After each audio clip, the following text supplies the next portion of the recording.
So I've had an interesting situation with my Rules Better podcast where I've loaded it on various different podcasting apps, and I've had a kind of time slice of what my Rules Are Better is currently about. I got a very interesting email from Shay Hammond through the week, and I want to say thank you very much to Shay for even looking at my work. But he said, well, just slow it down and expand these bits and do these bits differently, and then it'll be a much better book. I thought to myself, okay, I started writing this book in 1992. I've rewritten it literally 8 times over that time period. And many of these versions are still accessible in secondhand bookstores or via other formats. So the version that is there is the version that Connor Science-Bowen, who's a long-time podcast listener and participant, will sign off on. I haven't even heard from Matt Gibson. Who knows? He'll get a physical copy at some stage. You can look through that and work out what he does with that. But I felt really positive that Shay had gotten in contact with me and told me, things needed to be done a little bit differently. But what came through the correspondence very quickly was that he was looking for the Chechen rules, which makes all the sense in the world, because the Chechen rules are a rule set that is so perfectly timed for our time with regards to the Ukraine-Russia conflict that it's obvious that that would be the rule set that I should be working on. And I pondered a little bit actually putting them out. The difficulty with the Chechen rules is that the Tiny Terrains miniatures, who actually produced Chechens beautifully, no longer in business. You'd need to go to Empress Miniatures, and I love Empress Miniatures. They're beautiful miniatures, but they just don't have the range of Chechens that the Tiny Terrain did. So I've got some Chechens and some Russians perfectly painted up and ready to go with regards to a game. And I'm wondering to myself, well, maybe the Chechen rules is the next set of rules. Let's talk a little bit about the Chechen rules, because it's really interesting.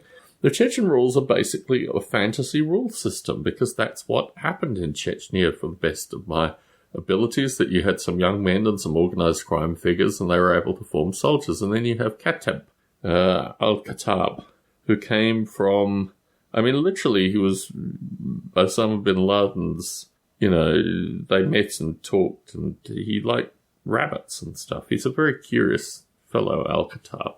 But he came over from the Middle East, from Saudi Arabia specifically, and fought in Chechnya. They poisoned him with a letter from his mother with some kind of poison paper.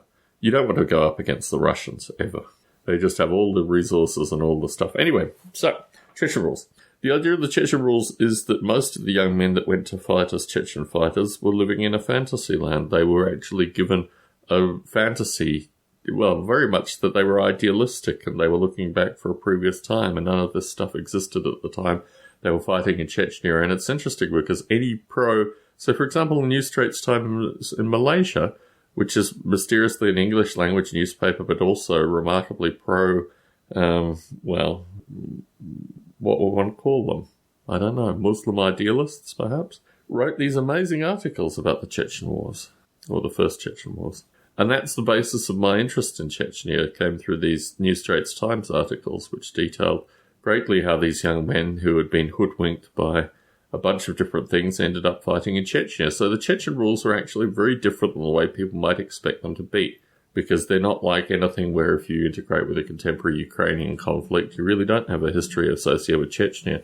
The history associated with Chechnya is very, very different. And if you look now, you see that the Chechens are actually actively fighting for the Russians, which is a great irony in this whole scheme of constant conflict and constant ideas and all these other things. So, to Shay, I say thank you very much for standing and, reading and giving feedback. But these rules that I'm getting at now are of a 1992 era and saying something that's very specific.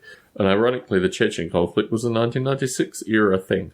So if I can get out the rules based on 1992, get them out, the story can sit. This is another interesting point about Shay's correspondence. It reminded me that the Just Plain Chaos rule system is based on another rule system. It's based on another novel. It's based on something that's not even out. So if you put Just Plain Chaos, the rule system, next to Just Plain Chaos, the book, you're left with a whole lot of head scratching that Shay did as well.